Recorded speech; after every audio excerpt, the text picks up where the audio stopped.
right, what's up, poker people? I'm joined today by Tzur Levy. Tzur is how old are you, Tzur? Are you 21 still? I feel like you've been 21 forever. 22. Actually, in a month, I'm going to be 23. Okay, so an Getting almost older. 23-year-old professional poker player from Israel, who I have known for a number of years, I guess like 3 years now. Something like that.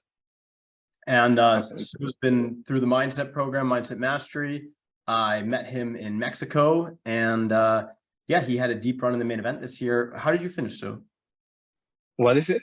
How did you finish the event this year? I finished 19th. Sick. So, how do you remember how we came to know each other? I think it was through Instagram. I was following your posts. I don't even remember how did I end up finding you on Instagram. But I liked like the things that you posted, and I think I sent you a message at some point, and maybe replied to some, maybe some of the psychedelic posts that you posted. I'm pretty sure the first message I received from you was something along the lines of like, "I love to get coached by you, but not right now, because right now I'm getting coached by the mushrooms." Something along those lines. That's funny. I don't remember exactly that, but it makes sense. Yeah, I was in a heavy mushroom diet period. And what about now? Where would you say your diet with the psychedelics lies now? Definitely not as frequent as it used to be. And I rarely take mushrooms. Probably for the last 2 years, it was like 2 or 3 times a year, rather than, I don't know, 2 or 3 times a week in the period that we met each other. And now I do ayahuasca once every few weeks, like 2-3 weeks, and that sums my psychedelic like consumption, I would say. Interesting. So, I mean, have we been to an ayahuasca ceremony together? No, we've been to a bufo ceremony together. Ah, yeah, the good frog poison. Yeah, the fun one, kind of. I mean, for me, it's not close, but I think most of our audience may not know what we're speaking about. But suffice to say, I think Bryn Kenny was using the wrong frog poison. You know. Yeah. I mean, I do like what happens after you use the wrong frog poison. It boosts the immune system and it prevents like diseases. But yeah, it's not a fun one. Definitely not a fun one. I imagine talking to the poker community about the benefits of Cambo is going to be an uphill battle for at least the next decade or so. I think Bryn's pretty much spoiled that one. Yeah. But you know, I like me some Taco Bell, so I don't think necessarily everything is connected. So, what do you think?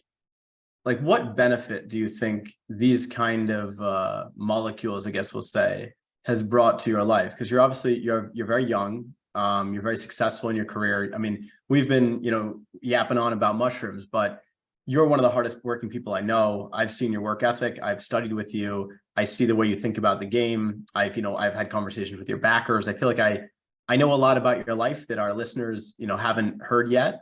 And you're actually a very responsible and successful young man. So I'm curious, like, how do you feel that these habits have helped you, or have they held you back? Has it been kind of a mixed bag?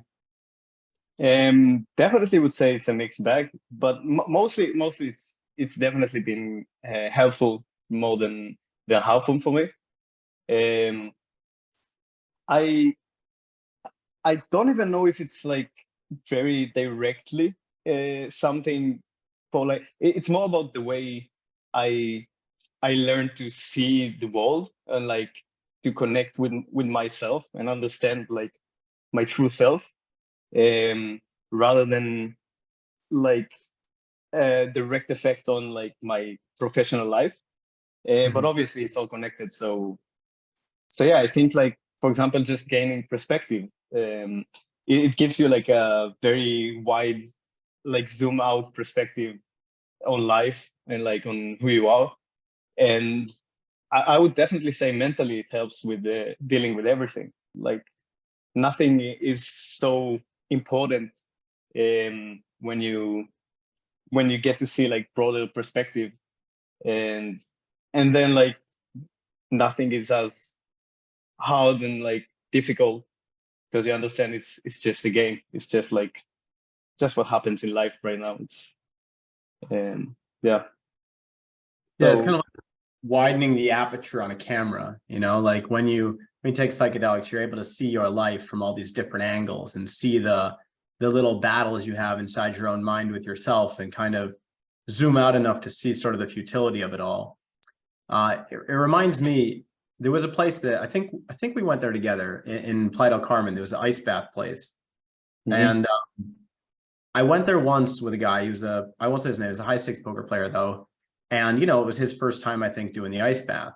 And you know, like a couple of the guys had already gone and sat for like 5 minutes. One guy did I think 8 minutes or something, you know. And he got in there with the intention, I'm going to get in there and I don't know, do 10 minutes or whatever. And after about 45 seconds, he was out of the water, like, you know, no, F that, you know, too cold. And then he kind of like ran out, and I saw him outside and he had his head against the wall, and he was like, you could just see he was at war with himself. Like he was so disappointed in himself for not being already better at like receiving an ice bath, right? And I just kind of felt like, wow, you know, like it's something that if you never kind of grow out of that, like, am I good enough? Am I worthy enough? Beating yourself up, that whole kind of like unnecessary cycle, you never get to like not only the happiness, but also just like the actual life efficiency that lies on the other side. You know, it's so inefficient to be playing this like roller coaster game with your self-worth, with your self-esteem, with your self-love. And I feel like so many people, especially in poker and like a performance-driven industry where you're, you know, you're how good you are is, you know, kind of like it's up to you. It's how hard you work, right? People are constantly like attaching their self-worth to their results. They win some tournament, they think they're on top of the world, you know, and then when they're on a downswing, they think they're like their whole life is in shambles. And in a way, at least for me, doing things like psychedelics is not the only thing, but certain things like this that give me perspective have kind of allowed me to see that it's all kind of nonsense, you know? Like the birds will chirp, the dog will bark, all of this stuff is that life's really about is just happening anyway. And you know, whether you won or lost today at the poker table this month is, yeah, it's kind of whatever. Yeah, it's in the big scheme of things. How I'm not sure I said it correctly, but it just doesn't matter so much. Like if your own life, like what happens in your mind, matters all that much. So yeah, it's a big disaster if it doesn't go well. But when you understand, it's just like a little perspective out of all this wide range of perspectives that life has. So it's just something, one little thing that didn't go so well. So it's not Yeah. that bad. Yeah. Actually, one thing specifically that really helped me with dealing with these type of things, or with everything actually, is during some psychedelic experiences, I experienced myself as someone else, and even like some really cruel, bad people. And I had so much compassion, understanding from their perspective.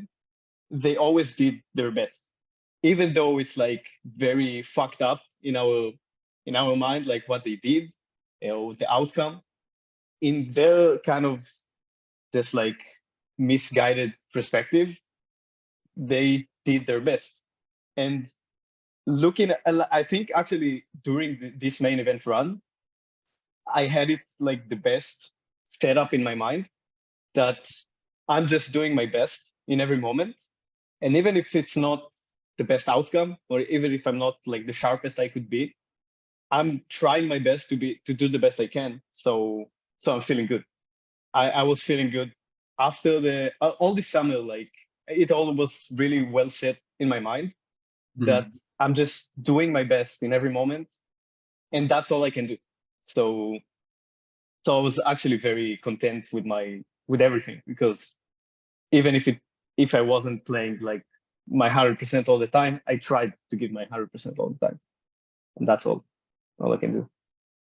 Yeah, it's a very more human approach than sort of, I think, the default that a lot of people are running with without realizing it. That's sort of this perfectionist approach that I need to be not just trying my best, but actually succeeding with my best in every possible moment. Like every day needs to be the peak of my graph. And that's just not realistic, you know? There are days where, you know, getting a decent effort on a day where you felt really lousy is often more of an accomplishment than putting forth a great performance on a day where you felt amazing and it was easy. So I think like understanding those fluctuations and variance in everything in life, in your energy and your focus, and just doing your best to bring whatever your best is in that moment to the surface, and sort of like, yeah, just letting it be, you know, understanding it's not everything is in your control. Definitely. It's interesting. I had a very different experience. Like I had an experience that probably would turn most people off doing something like ayahuasca, but I had an experience my second time down in Peru in the jungle where I sort of experienced all these horror. Like it's weird that it shows you things from history, like things that you know, I'll be honest, I don't think I paid enough attention in history, you know? So I'm kind of surprised that it's showing me so much stuff that like my mind doesn't really think about that often. But it showed me like crazy stuff. Like it showed me like the Holocaust. It showed me like you know, it showed me like the Salem witch trials. Like it just showed me like persecution throughout history, like people, like things, clearly unfair things happening to people. And I felt like I was like watching a movie of like all the human suffering throughout history. And I felt like I was like plugged into this movie in a way that I could feel it. And I wouldn't say it was teaching me empathy for the oppressors in any way, but I would feel that it was showing me, it wasn't really, that wasn't the perspective it was showing me. It was showing me the perspective of just like the reality of suffering, you know, and just like that, just that life isn't fair, you know, and that unfairness is a part of our reality. Because I think we kind of go through life in a perfectionist kind of way. We want to make everything better, and we assume that one day everything will be good enough that it's, you know, closer to perfect, right? And I do think there's sort of an incentive there for humans to make life as good as possible. But I think there's also sort of like the yin and the yang. There's a reality, at least for now, and, you know, perhaps since always, so perhaps also into the future it will be the same, that there's just aspects of life that suck. You know, there's just aspects of, you know, maybe we'll cure cancer, but maybe there'll be a new disease. You know, it's just like there is a struggle, an inherent struggle to life. And it's sort of like, you know, trying to take the variance out of poker. I mean, what happens if you take the variance out of poker? The game is over, you know? Yeah. If the fish sat down and lost 20 BBs per 100 every 100, you know, they wouldn't play for very long. So yeah, sort of like, I think psychedelics, one of the things they teach you is acceptance, right? And sometimes they teach you acceptance on hard mode, you know, like really facing with stuff that is sort of beyond possible in the tangible world. So then when you face these tangible world problems, it almost feels like you know, you're playing the video game over again after you've already beat it, so to speak. Definitely. I totally agree with what you said about the hard times, like the sicknesses, and like the suck, the parts of life that suck. But also something I kind of got to experience and learn in a deep way from my psychedelic journeys is that it's like to see how these parts of life actually create also the beautiful, the joyful, the love in the life. Because I feel like without, or I've seen it, that without these bad times in life, you don't really get to experience the beauty of life, the joyful, the good parts of life. It's kind of creating each other. It's like if there is no, if there is no darkness, there is no light. It's kind of together. Contrast. Yeah, I would say. I mean, it's like scarcity creates value, right?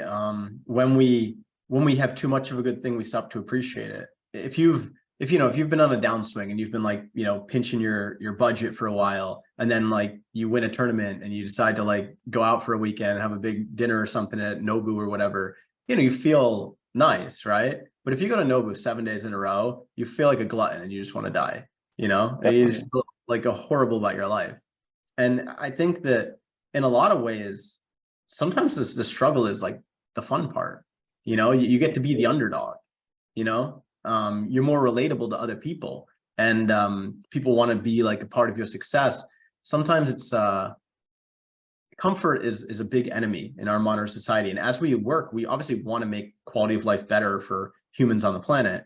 But as we do that, like if you look, we've created kind of a lot of, I don't want to say weak people, but like in a way, yes, like people who you see more and more people gravitating to putting themselves in uncomfortable positions, like doing the ice bath, like people like David Goggins, right? Doing what is it, Navy SEAL training, like doing these difficult things. I think even Jungle Man went to one of these like crazy boot camp things where you gotta do like push-ups till you throw up and stuff like this.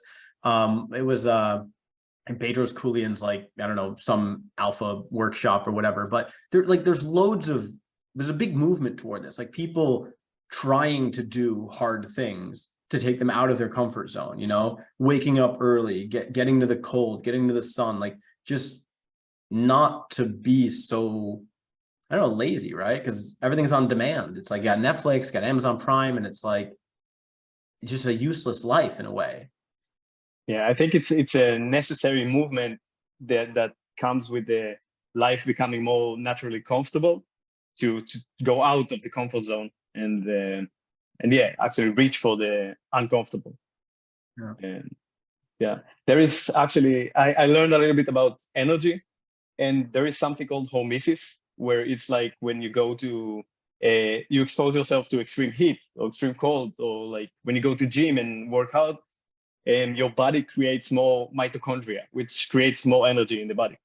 Mhm. Like you need to put yourself under stress in order to become more energized to grow.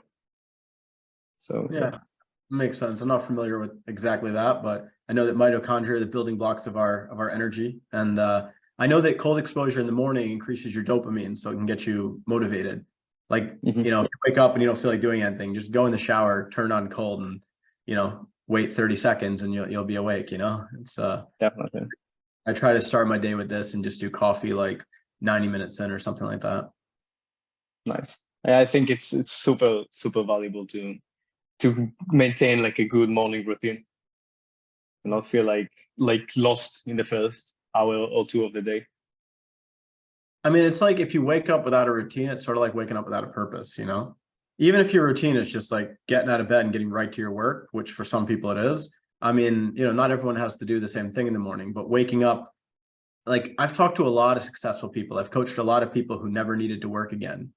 And if they woke up with nothing to do, they felt like it's like the golden handcuffs. You're free, but you're not happy because you're lacking that reason to être, that reason for being, And I think that's why we set challenges for ourselves, to give ourselves something to do, like something of value. And value is all conceptual. We decide something that's going to be valuable for us, and then when we work toward it, we feel that sensation of being on a path toward a worthy goal. 100%. Another sort of movement, like if I saw two movements that I see, especially among like young men, is one toward taking on discomfort, like actively embracing discomfort. And then there's another one I see, it's almost like contrary, is going towards support. I don't mean comfort, but I mean like support of other men, of other young people. You see a lot of these kind of like, you see them too for women, like women's retreats and men's retreats, but you see like a movement toward kind of restoring almost like a tribal, like family feeling. Because I think modern society really has taken people away from the sort of natural collaboration that people had to do, in like villages and stuff, right? And now it's like, okay, anything you want, you can get delivered, on Amazon. you don't really need to ever talk to your neighbors. You know what I mean? And like friendships and relationships are really, it's the thing that makes people stay living. You know, like they've studied that people who have a lack of social relationships in their life are more likely to die at a young age than people who smoke cigarettes. Like it's crazy. And I think especially poker, maybe like poker, trading, stuff in the crypto space, like a lot of these careers, which many poker players will overlap on, they are some of the most potentially socially isolating careers that exist. Definitely. That's why I really appreciate the communities, the stables. Like I was just talking to Eyal and he told me about how much of a kind of your stable, the poker spirit is like a social life in poker. It's like a community that you really interact with people, and I think it's super valuable.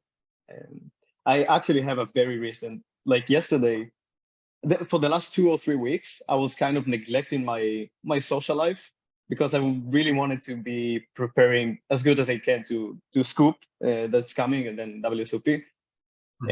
So I thought like, okay, I'm just gonna focus my entire time on studying, on reviewing sports, and on playing. And yesterday I felt like I'm not performing as well, and I felt like a little burnout. And I understood it's like probably I have to give myself more like social time. Like it's actually productive to spend some time just like hanging out with friends. I think it's necessary. I agree. And I think it's super hard for kind of high performance types, which I guess we all are, you know, to do that sometimes, like to put time in your schedule to, you know, hang out with your partner or to go out and make friends or just go out and be social, especially if those activities often will involve drinking, which is obviously the antithesis of high performance, right?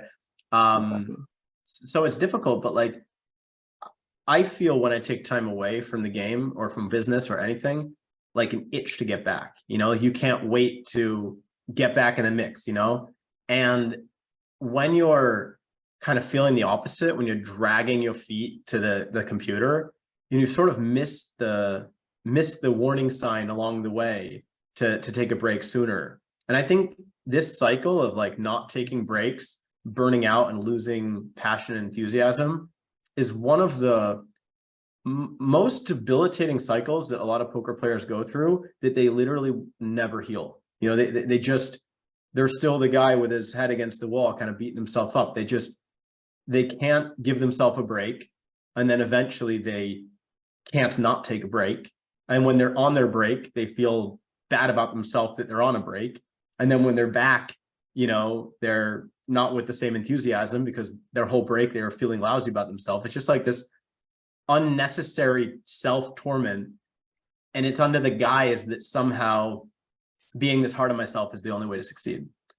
Mm-hmm.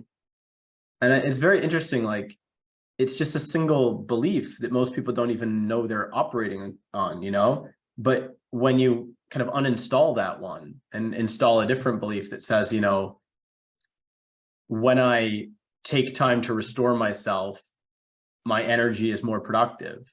When you have that belief, all of a sudden, like, not only will you actually outperform, your quality of life will skyrocket, you know? 100%. I've recently been hearing a little bit about like it's sort of a trend for people. And it's kind of interesting that we're talking. I mean, I'm going to be 37 in a month. You said you're going to be 23 in a month, right? So we're sort of far apart in age. And I was listening to a podcast and they were talking about this trend for people kind of at my stage in life to be talking about the importance of work-life balance, you know, and often your, you know, podcasts are being listened to by people who are maybe a bit younger than the speakers, right? But it's like you're giving this advice to have work-life balance. But when, you know, when I was 23, I didn't have work-life balance. You know, I was grinding Supernova Elite. You know what I mean? Or, I don't know if that's quite 23, but you know, I was eat, breathe, and sleep poker. So it's kind of interesting. Like, do you think I'm full of shit? You know, standing up here talking about like, don't burn out, you know, is it maybe necessary for young people to go all in? Because to be quite frank, you have a lot less that you have to kind of put on the back burner to focus on poker before you have a wife, before you have kids, before you have a family. If you want to go to Vegas for 6 weeks, you just go. You know, you don't, maybe you have a dog that you miss, you know what I mean? But like, it's not quite the same. Like, it's when you have a business, when you have more things going on in your life, it's harder to make the time to, you know, go play every 1K at the World Series of Poker, you know, or even like put in the time to adequately prepare and then play a series online. There's just like, you're more aware of where the time is coming from. Does that make sense? Yeah, but I think it's kind of like, it's kind of the same. It's not the same thing, but it's the same type of thing, like focusing your business and playing more tournaments. It's like grind versus grind. It's just a different grind.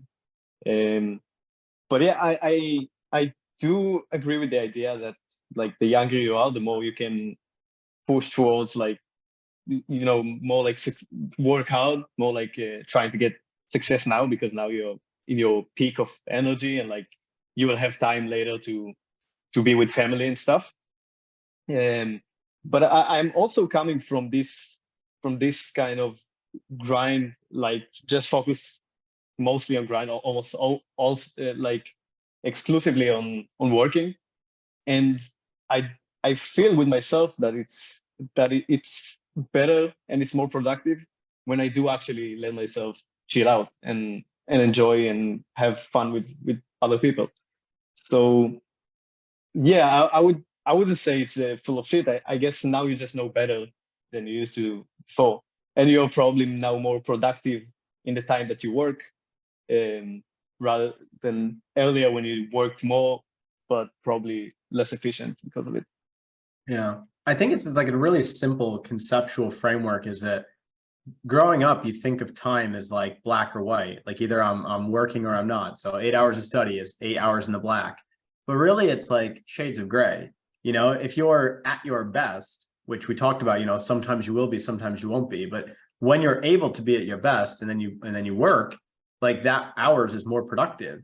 You know, there's times, you know, for a long time, I always tried like, how can I get work done right after lunch? You know, because after I eat, I'm usually digesting and I feel tired. And then eventually I was just like, what if I just didn't? You know, what if I just went for a walk after lunch for 30 minutes and then I did work? And when I realized is like, just stop trying to, you know, stop trying to make things different than they are and just kind of like work with it instead of against it, much easier. You know, I like walks. So I think there's like, I don't have regrets, but if I had to do it over again, there are obviously things I would do different, right? Like, because I have perspective of having done them and seen what I could have done better. And I think one of those things is just understanding that, you know, 60 hours might be more than 40 and 65 might even be more than 60, but 70 might be less than 65 or even just the same. You know, 80 hours a week might be not better than 65, if that makes sense. Totally agree. And actually, like what I said about this burnout that I had yesterday after a few weeks of studying a lot, I was feeling like I'm playing worse than I did last week or the week before. I think it's because I didn't let the information sink in.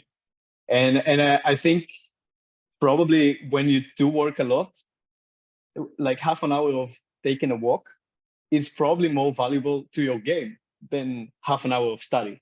If you already did like many hours of study this week, but you didn't do, you know, walk at all. Yeah. It's funny, when I had a prop bet once to get Supernova Elite, and like I think I had 2 months to get like 500K player points. So it was like half a year's volume in 2 months. And I remember I had to basically like I had to budget my time because I needed to play every day and I needed to play like kind of start to finish, you know. So I think it was like 13 hours a day or something for 68 days. So it was pretty brutal. And I had to like budget time to go outside because I recognized like if I didn't go outside for like going on 72 hours, when I looked out the window, it was like being high. You know, you see like the street lights and trees and stuff, and you're like, whoa, you know what I mean? So I started to plan to like leave the house and just go for a walk. And because I was working so hard during that time, when I would go for a walk, I would like really appreciate stuff I never noticed before. Like I would look at the buildings, the architecture. Whoa, has this building always been here? Like it was like astoundingly beautiful to me. And granted, it's Budapest, a beautiful city, but you know, things just stuck out to me in a different way because I was, I was appreciating them. I didn't have them so much, and actually a lot of like lessons that I learned from that period of time are kind of what went into my course, like into my first mindset program. It was like, okay, I had to kind of be optimal performance robot, to get this challenge done. But now that I can kind of walk that back, what would have been best? Like what did I learn from that was good and effective and good to do all the time? And what could I have done differently, before that, to not need to grind half a year's volume in 2 months, right? Like overcoming procrastination, like developing healthy habits and this kind of thing. Yeah. What do you feel like for you has been the biggest shift you've made since the start of your career? Like what is something you do differently now than you did when you first started out? That's a really good question. Sorry, I didn't or I'm a dick.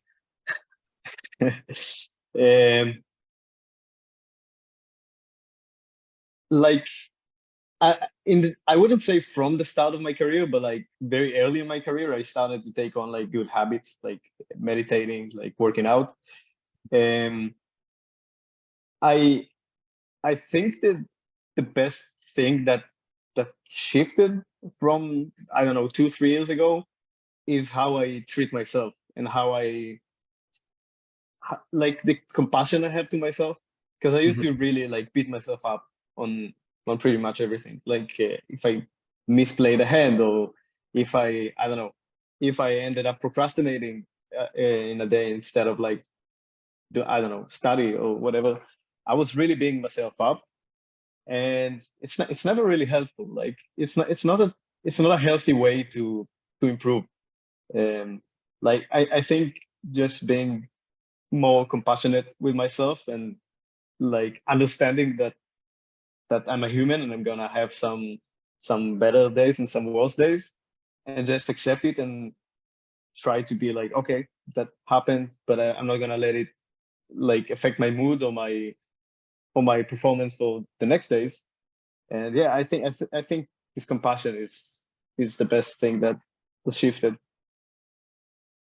I think you're very lucky to have kind of come to that realization so young, because I've sat across the call from people before who kind of had this challenge where they're really critical on themselves and they beat themselves up for mistakes like really hard. And they were maybe a bit further on in life and had certain successes. And they had this sort of link in their mind that because I have achieved what I achieved with this way of being super hard on myself all the time, that way of being toward myself is essential to my success. And if I would give it up, well, then I'd start to be average. They have this fear that if they would be nice to themselves, they become lazy, which I think for high performance people is very unlikely to be true. Like if you're performing at this level, sort of in spite of yourself, like even though the voice in your head is a raging dickhead, you're still crushing. Imagine if that was like a supportive coach. You know what I Yeah. mean? Like you've got a heckler where you should have a coach. And if you swap that out, you're going to do even better. But people are afraid because they're like, I've always done it this way and it's always worked, And but that worked. Yeah.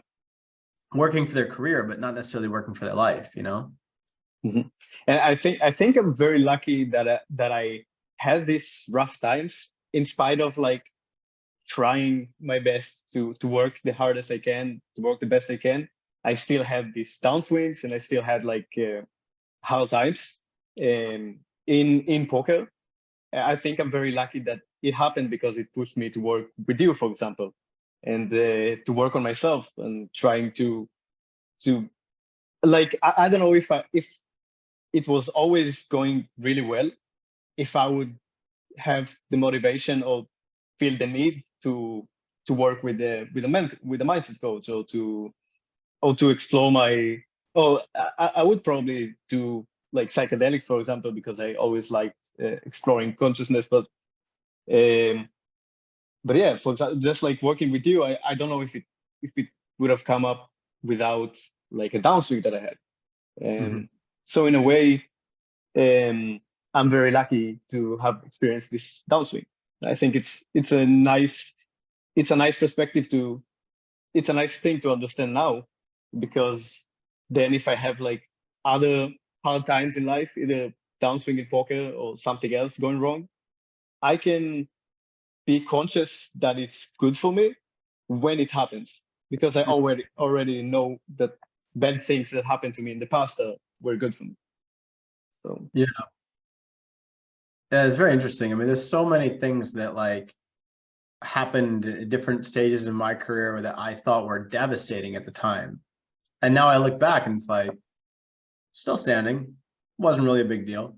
Felt like a big deal at the time, like Black Friday, fucking,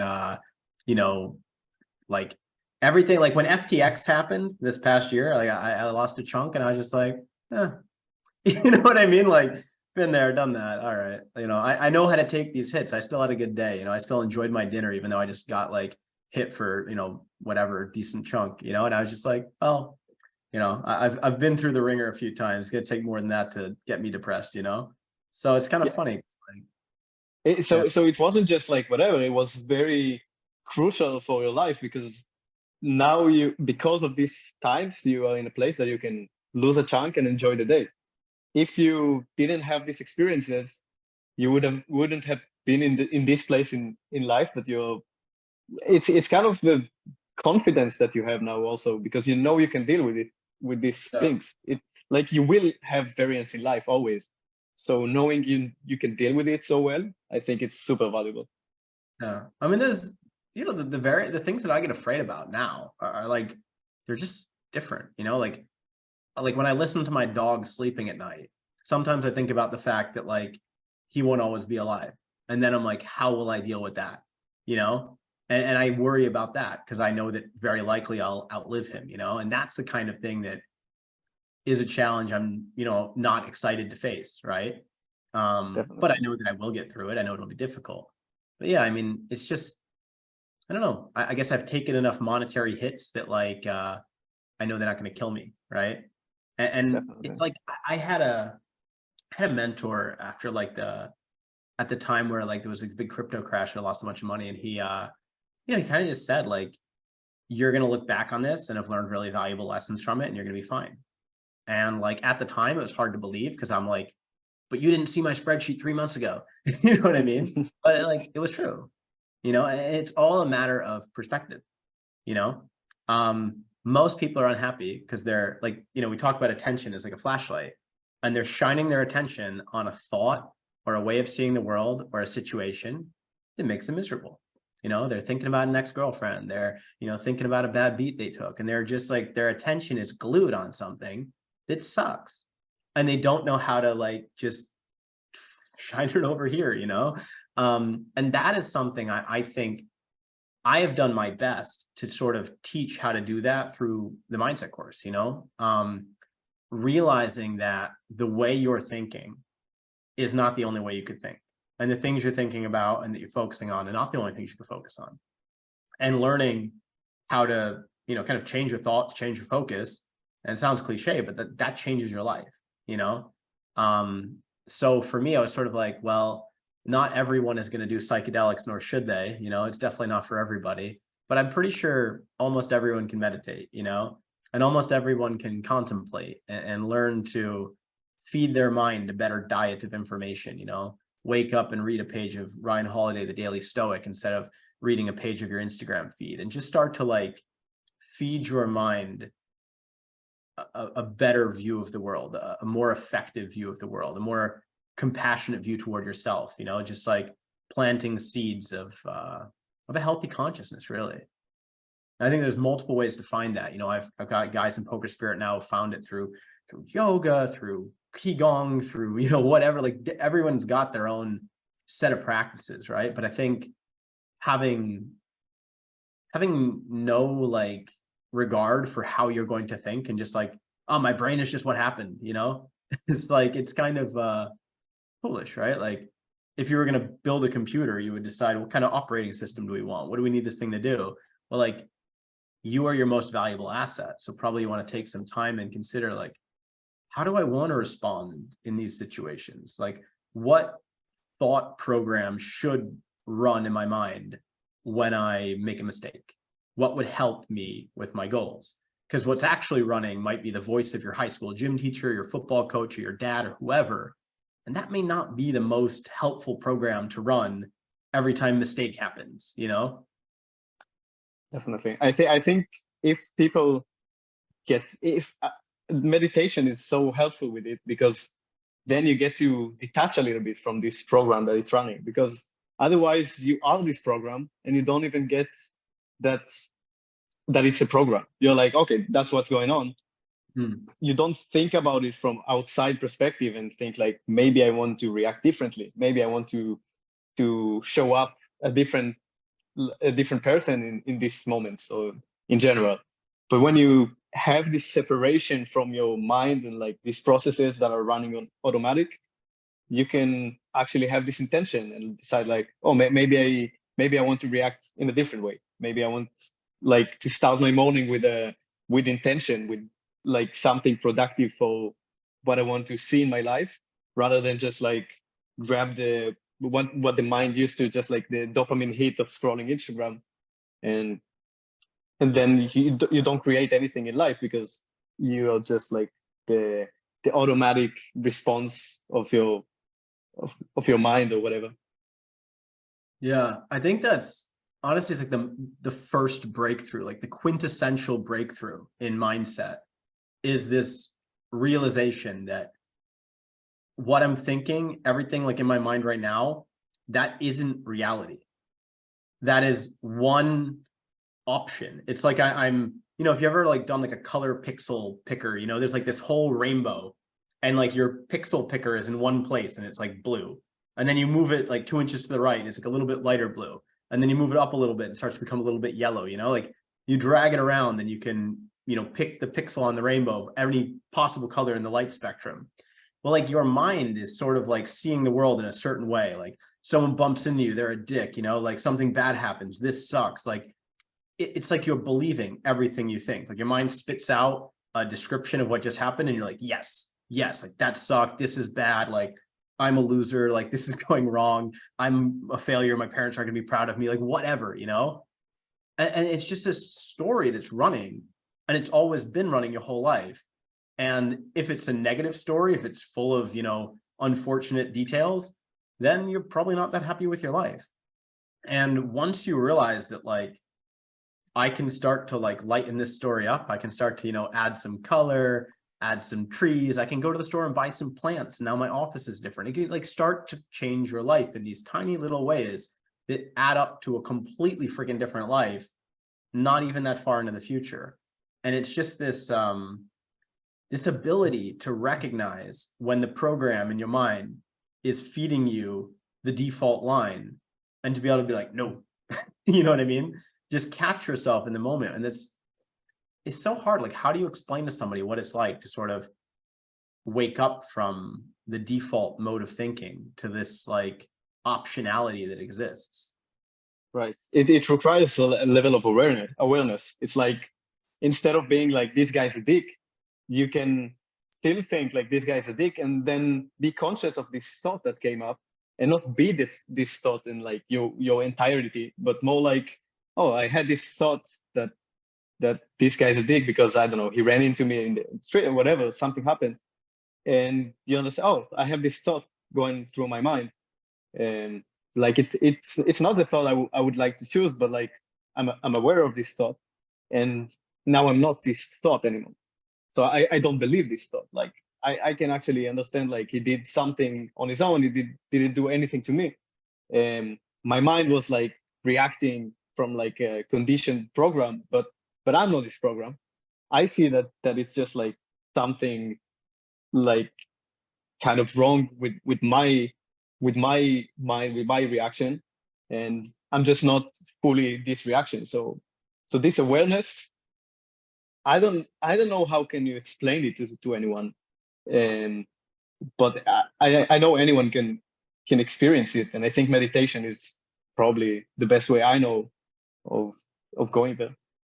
Yeah, I agree wholeheartedly. I mean, it's like in the course, right? It's like module 1, we're here to fix your mindset. It's like, okay, you're gonna need to learn to meditate. That's it. There's no way around it. Like, this is what you do to start to become aware of what your thoughts are.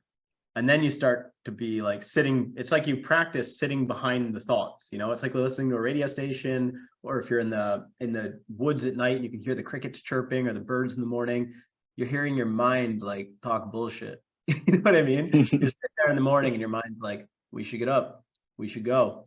My leg's uncomfortable. Let's do, and you're just like, well, we're gonna sit here. So, you know, exhaust yourself, keep talking. And if you meditate for 5 minutes, sometimes it's just very uncomfortable. You know, it's like your mind never shuts up. You meditate 10 minutes. It's like, man, I don't really enjoy this. But if you like sit 40 minutes, probably by like minute 25, you're like, oh, finally shut the fuck up. You know what I mean? And then the next 15 minutes, you're like, oh, this is nice. I wish my legs weren't uncomfortable. I would sit another hour. It's like being in a park watching the sunset and you're like, oh. And you start to realize like, I almost went through the day with this like shitty consciousness I woke up with, you know? And I mean, realistically, most people won't find the time to meditate for like an hour a day.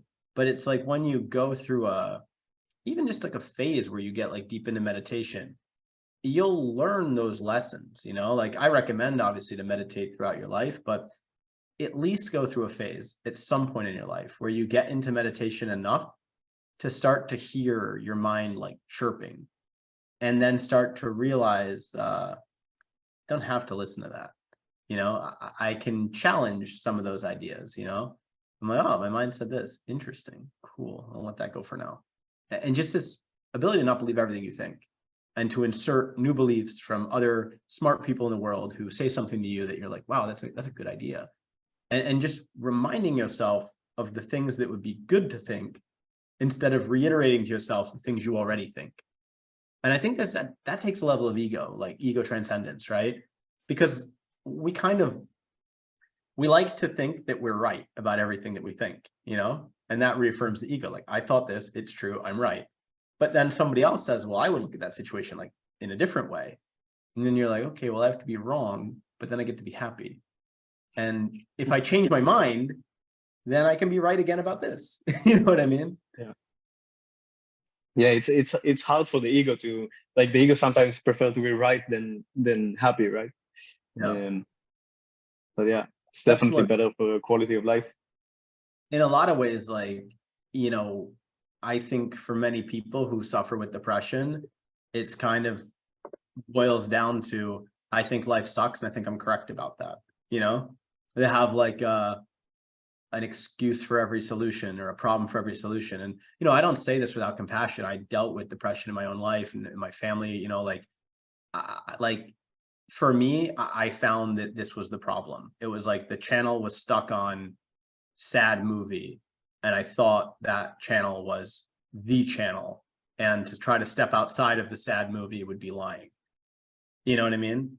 Yeah. And it's I don't blame anyone to be stuck in this situation.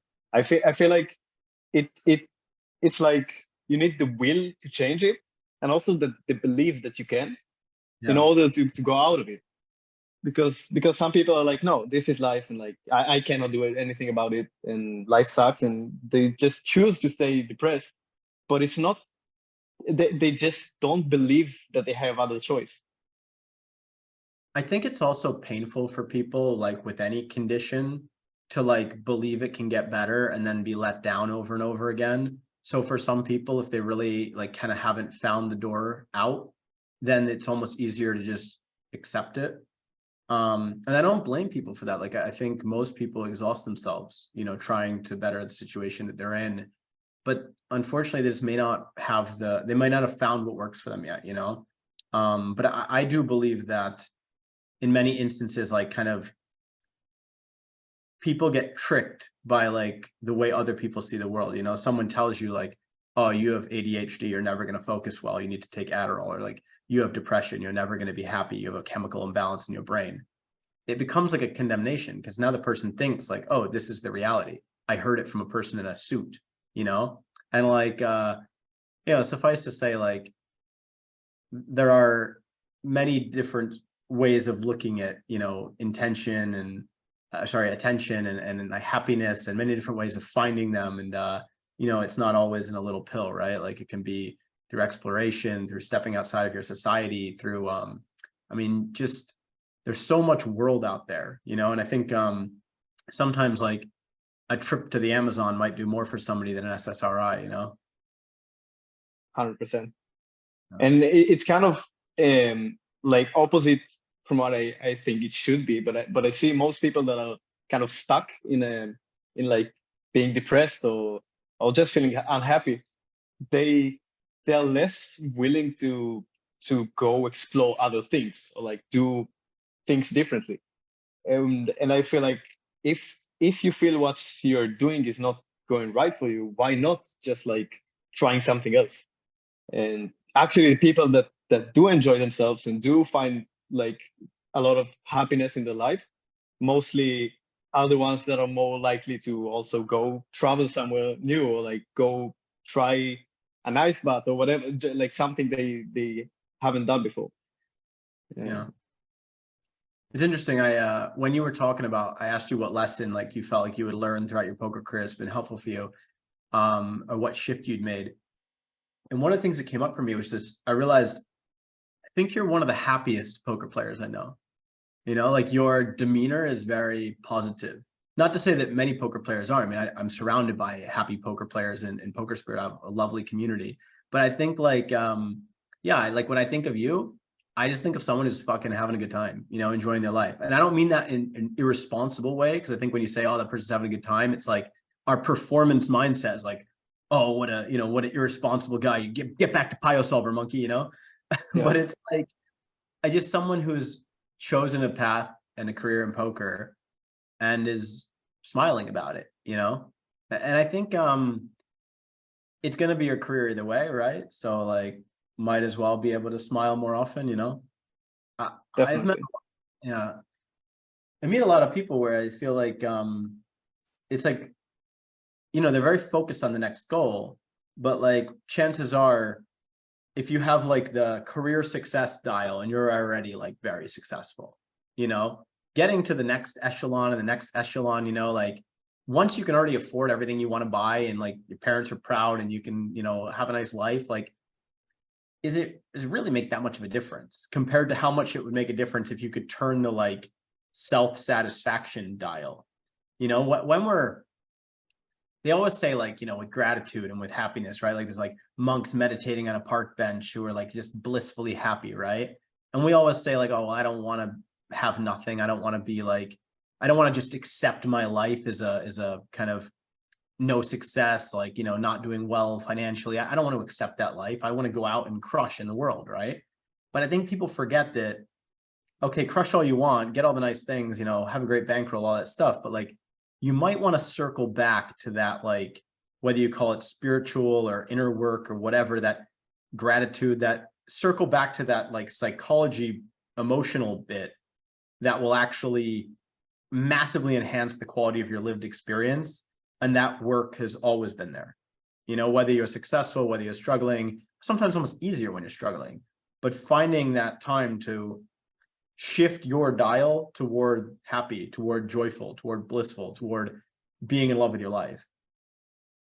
Because, you know, winning another 10K probably isn't going to do it, you know, it's not going to matter. But stopping to, it sounds cliche, but like stopping to smell the roses, like being in the woods and like looking at trees and thinking they look, you know, beautiful, and like, you know, listening to my dog snoring, like things like this, when you start to feel those details more, that's really like the part of life that you can't buy. I heard this recently. It said 100%. the best things in life are you can't buy, but the second best things are very expensive. Yeah. Yeah, it's so true. Like I am very happy with myself when I feel like I perform 100% or like really well in the tables.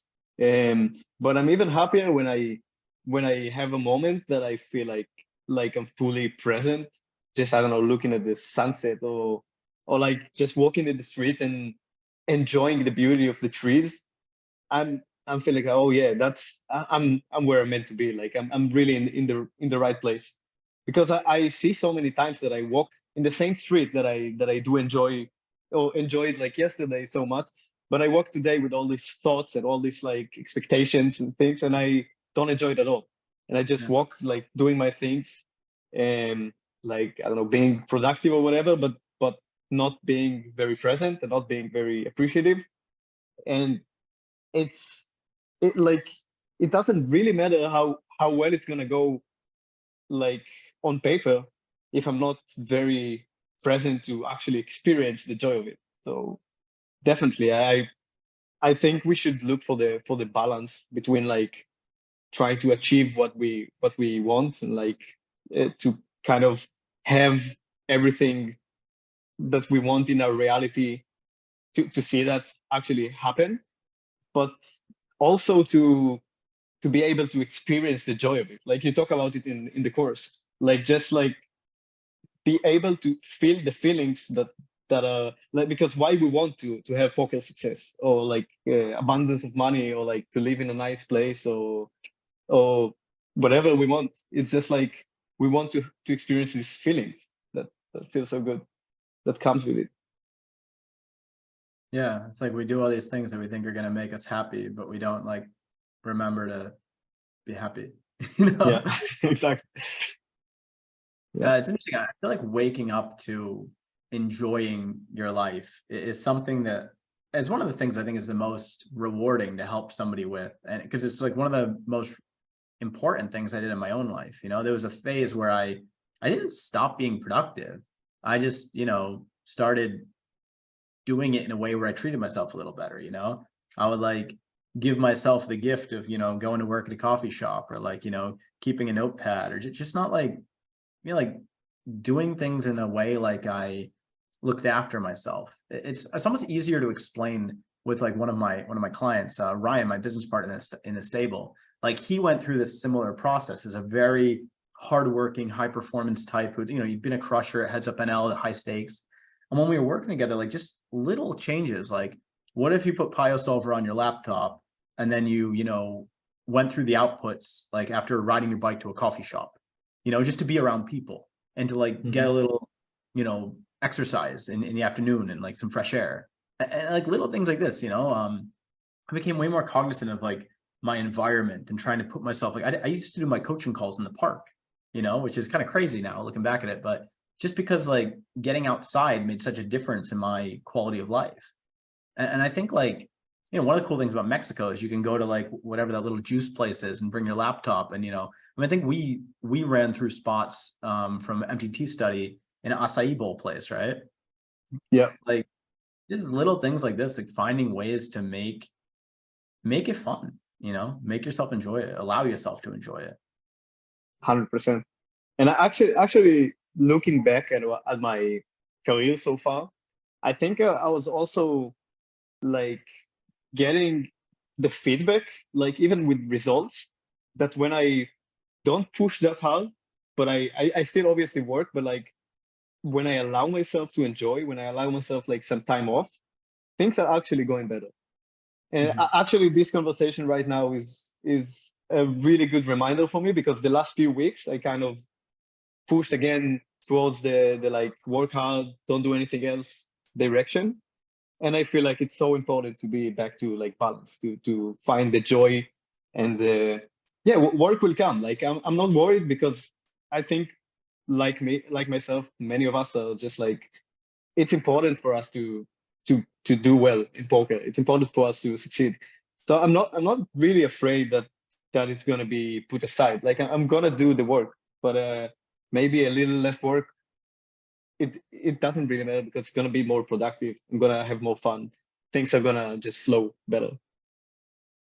Yeah, we had this kind of guidance from European, who I think is one of the best tournament players in the world. When I was coaching at Bitby, he basically said, like, look, guys, you're not going to get that much better the week before Scoop. So probably, take more time off. You're about to play every day for 3 weeks straight. Take time with your girlfriend, take time with your family, go to the park, meditate, read a book, like, chill the F out, because most guys are like, oh my God, the series is coming. I need to win. I want to take advantage. So I need to study everything I can. And just, it's like, you don't want to start the series burned out, And I assume you're going back to back, right? You got Scoop, then you're going to WSOP, right? Yeah. And then put a month off, and then W Coop. So it's like, Yeah, even less than a month, because there is EPT Barcelona, which I try to never miss. So yeah, a lot of work in the next few months. Yeah, I mean, it's like everything is preparing you for everything. So you got to have an even keel, because this idea that like, that like this idea that I can just over prepare for one event and it's not going to have a consequence. Like I wanted to do that, I was looking at making my scoop schedule and I wanted to like really, really gear up for the series. But then as I looked at the schedule, I was like, I'm going to be playing, every day for 21 days, basically. I was like, I'm going to need to take it easy before it starts. I can't, while I would like to study, I mean, there's an infinite number of stuff in tournament poker that you can study, stack sizes, positions, like it just is so many variables. But it's like, while I don't get to do everything I would like to do before the series starts, I've been preparing since the last series and the series before that. It's like everything. I've been playing poker for 15 years. Everything that I've been doing in my careers, and in some ways been preparing me. You, definitely. Not everything, but yeah, just kind of like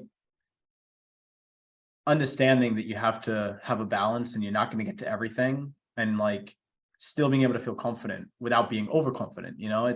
Poker's a tricky game. It's tricky to self-assess correctly without too much venom, without too much pride, without too much ego.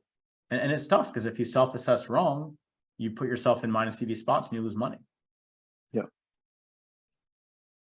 Well, but it's really hard to know actually, because results can just show you like miss reality. Like you can do very well in a field that you don't beat, and it'll feel like you crush it, or the other way around. Yeah, I think one of the most difficult lessons for me personally to learn, and like in life and in poker, was kind of like humility. Learning not to get so high on yourself when you're crushing, learning to, I mean, I feel like I'm quite good at it now, which might be an ironic thing to say you're good at humility. But I'm honest, I think I was terrible at it when I was younger. I didn't have so many coaches growing up. It was like, once I kind of shifted it in my mind that like getting help from smart people was just like the way to get things done, and it wasn't some sign of weakness, everything changed. It was like all of a sudden, okay, well now I want personal trainer, I get like the best coach I can, like anything I wanted to be good at. Now I just want to find the best person in the world that can help me be better at that. And like, that's kind of an entrepreneur's mentality. And I probably got it from reading books, a lot of like what helped entrepreneurs be successful. Before that, my default was like, I should know how to do this myself, and that was a really unhealthy way of kind of trying to go through life. Very unnecessarily difficult. 100%. We just don't know everything the best way. Like in every area of life, someone else knows better probably. So we can use some help. So let's try to end on a funny story here. Do you have a funny story for me about your poker career thus far? Because I imagine knowing you and knowing, my experience of you, I think there's probably a few to choose from. I do have many funny stories, but I wonder what should I be telling? You're like PG-13. No, this one's too inappropriate. Not. Yeah. Well,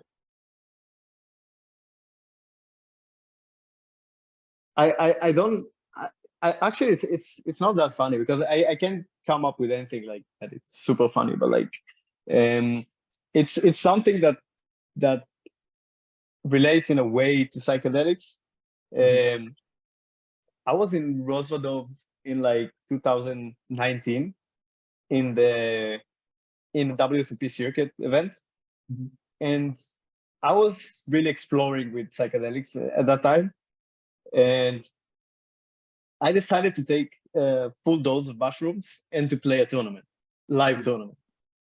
Yeah, that wasn't the best idea, but I was sitting in the table. I took it like maybe half an hour before I sat in the table, and I sat in the table with 100K chips in a, I don't know, 1K tournament or something like that.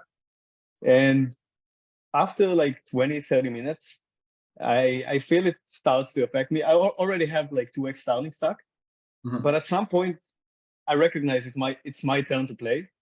And I look at the dealer and she looks at me. And I don't know if it's my turn for like 2 seconds or 2 minutes.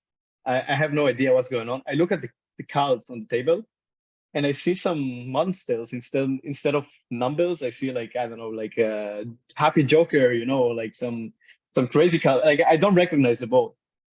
And I try to finish the hand. Like I think I won the hand. I don't know how. I don't know if I bet or, but I take the chips and I look at this whole like area of the poker tables, and I just wonder how can I make it to the room?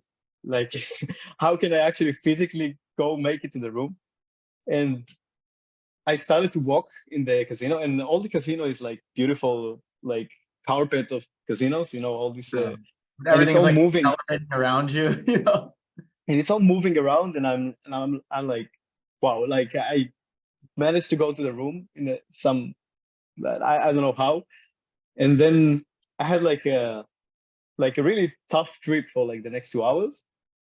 And at some point I realized I can probably go back. So I took a walk outside in the cold Rostov, and I went back to the table and I actually played some of my best poker after that, like for the next hour or two. And then 2 or 3 days later, I ended up in a different tournament. I won a different tournament for like, I don't know, 30 something K. And like less than like I maybe slept for like 3 or 4 hours. And then my friend wakes me up and tells me like, pack your things. We like the series is done here and we go to Amsterdam. And we went to Amsterdam with the intention to play a tournament. And actually the tournament was canceled after the day when I was played. And I just remember like this entire time was also affected a lot by psychedelics, but all this uncertainty of COVID, because it was like literally the days COVID started and they shut down everything. And yeah, I just felt so peaceful with this uncertainty. And then yeah, and then my biggest downswing started. So like together with the COVID and everything. Mhm. Yeah, it's kind of a weird story. I don't know if it's such a funny story, but yeah, Does your mostly the backer know the story? yeah, definitely. I was gonna say because he does now. No, all of that I played all myself. Like I wasn't back when I played Okay. this tournament. Yeah. But yeah, Any poker spirit players are listening, please don't take psychedelics while playing poker. It's not recommended. yeah, it's definitely not recommended. Um, yeah, I don't know. I came up with this story for some reason, but yeah, It's kind of funny because we talked about humility, and it seems like taking 3.5 grams before a tournament is probably peak hubris, and then barely making it back to your room and having to take a nap is a little bit, and then you have your biggest. Oh, I guess you won a tournament, but then you have a big downswing. In some ways, I hope life has taught you humility about this lesson, because I wouldn't want to have to repeat that. That doesn't sound like a very fun process. definitely. No, I actually just like the previous experiences the experiences I had before with the mushrooms made me believe that it's just gonna be really helpful for everything. Like I felt like a superhuman when I took mushrooms. And I was like, oh, let's try it with poker, and then it didn't work at all. Um, When I lived yeah, in so Vegas, one of my roommates did something like that, like went to the Venetian and played like a final table, having taken like a microdose, but that's very different, like a microdose is almost like you're basically sober, but like, people, it's probably no different than all the guys at the World Series who are going out and hotboxing their cars every 5 minutes, it's just whatever molecule a person fancies. But no, I'm not saying I recommend it, but I'm saying it's very different to what you described, which, to be honest, sounds like like I would not want to.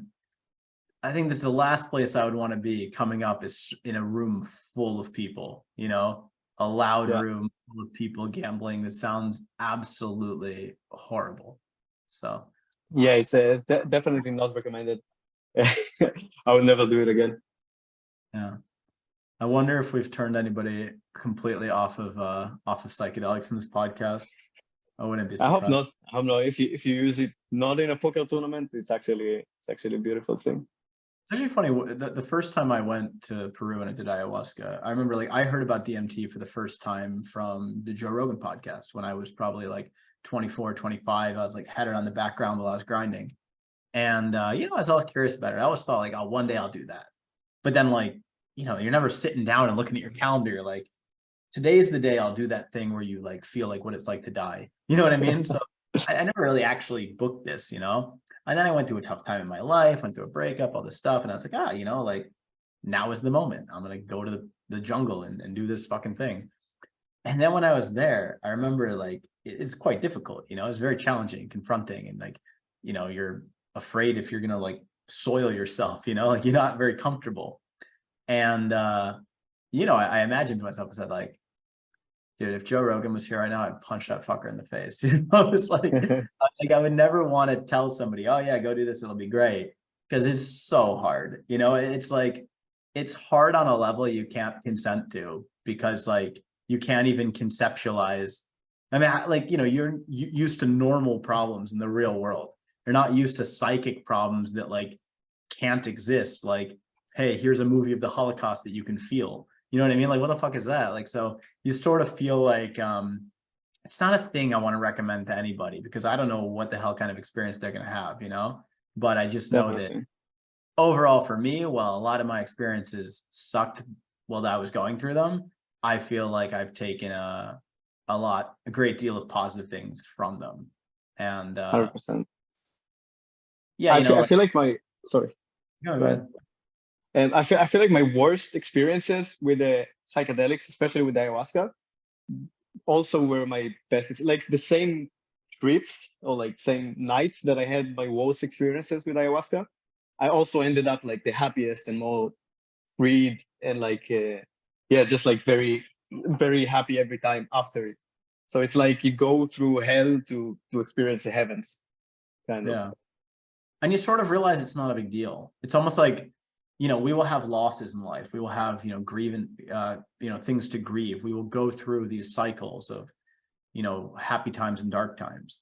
And it's sort of like it can take you through one or even a couple of those cycles in the night. And you kind of come out the other side and you feel like the totality of the human experience, the highs and the lows. And I think one of the most important things to know when you're on a low is that the high will come again. Like maybe you go through a divorce, maybe you have the death of someone in your family, and you might feel like life is never going to be good again, but it will be. It might take some time, but that hope, that knowledge that things will be better one day is so essential, and I think that's Definitely.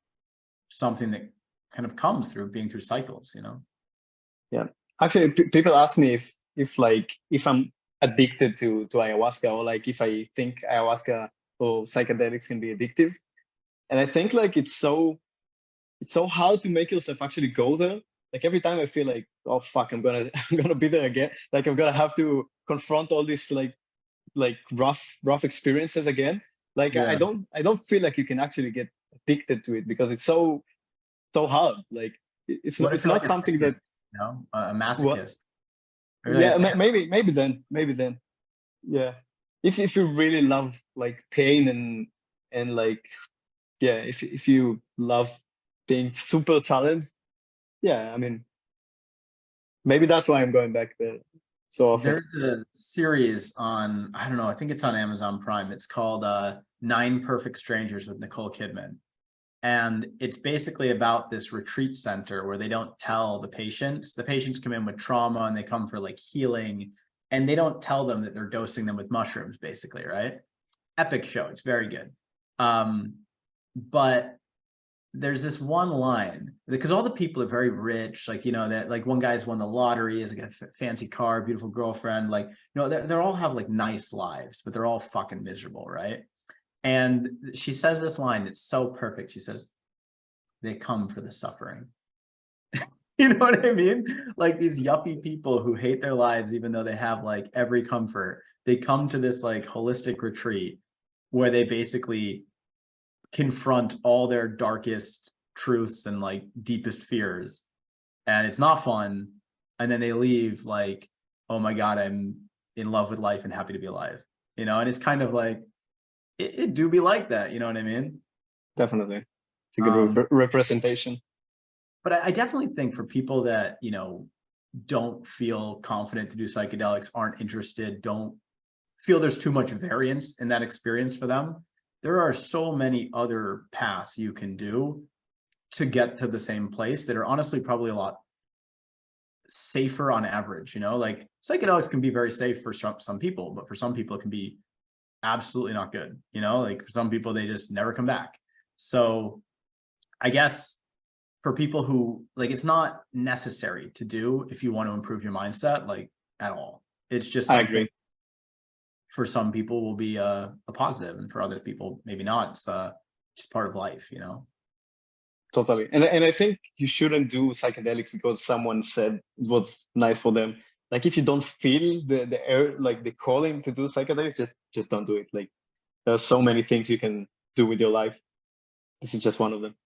Yeah, I think it's got to come from within, like a decision. And there's also, you know, like it's very important to be really responsible about where and with who. You know, one of our guys, Rupert, just going back from the Netherlands, he actually did like a he did like with a therapist. Like it's legal there. You can have like a mushroom Mushroom journey, trip. a licensed therapist who sits with you through it. And like Wow. I think like looking back at some of my early experiences, they're probably pretty irresponsible. And you know, seeing like, I'm excited for that to become more of a thing, you know, because I think they're really, you know, there should be a people present, you know, in general, if you're going to be giving psychedelics to the population, because, you know, maybe 9 out of 10 people don't have some trauma uncork, but that one person who does really needs someone skilled, trauma informed, and capable to guide them through, you know. And I think some of these sort of like ayahuasca tourism, like bunch of buddies doing mushrooms in the park, you know, nobody's prepared to deal with that shit. And while it often won't come up, when it does, I think it's pretty important to have people there who can deal with it. Does that make sense?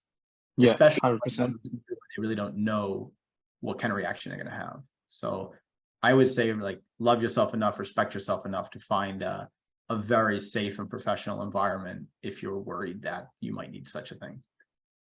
Agree. I guess one last thing I wanted to mention before we wrap up. It came up to me a lot because we talked about these topics of like feeling life and perspective and kind of like, you know, happiness and life and death. There's this video, it was very famous on YouTube called "This Is Water." Have you seen it before? I don't think so. These two fish are swimming along, and you know, one of them keeps saying like, "This is water, this is water, this is water," and the other one's like, "What the hell is water?" You know? And I don't, to be honest, like the title is not so important, but in the video, it's like this guy's commencement speech that he gave. And he's talking about, I think his name is David Foster Wallace, if I'm not mistaken. He's talking about how, like, you know, we go through life with this like me-centric view of the world. You know, the people in line in front of you in the checkout are like in your way, this kind of thing, right? And the checkout lady who's scanning the things slowly is like, you know, annoying you because you just want to get your stuff and pay and get out of there. And like, just to sort of like me, and like, get out of my way. And he's sort of saying that like, we don't realize that maybe that person who's scanning the goods of the person in front of you in line very slowly, maybe they were up all night at the hospital with like an ailing loved one. You know, we don't realize that person who bumped into you in the street is, you know, racing to the emergency room because they just got like a devastating call. And granted, those things don't happen all the time, but if we never consider them, then we're definitely like being an asshole in spots where someone's going through something and we're just like, why aren't they perfect, you know? So Yeah. it's interesting. It's like a really good video that helps you just kind of see that by challenging your perspective and challenging this sort of default me thinking, we sort of admit that we don't know. We don't know why this person's moving slow. We don't know what life they had. We don't know what's been difficult for them, what challenges they're facing. Yeah. We Even admit, if they didn't have like the night in the hospital, if they just I don't know, they have some mess in their minds and they're just like they end up like running, like going fast in the street. I don't know. They like there is so many, like everything is legit. Like no one is trying to do bad for us.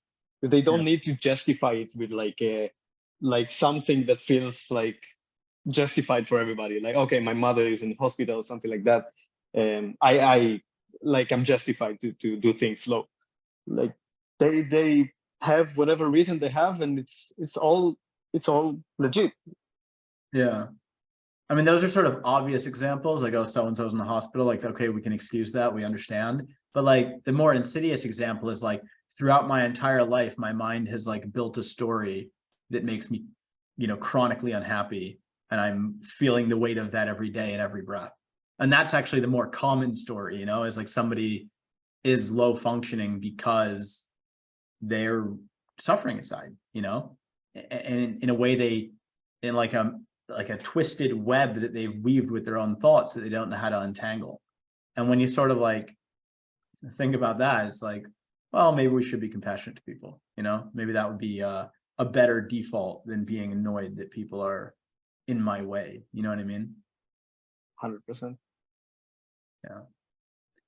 All right. Well, I really enjoyed speaking with you today. I'm sure we'll get more time for funny stories in Vegas. Yeah.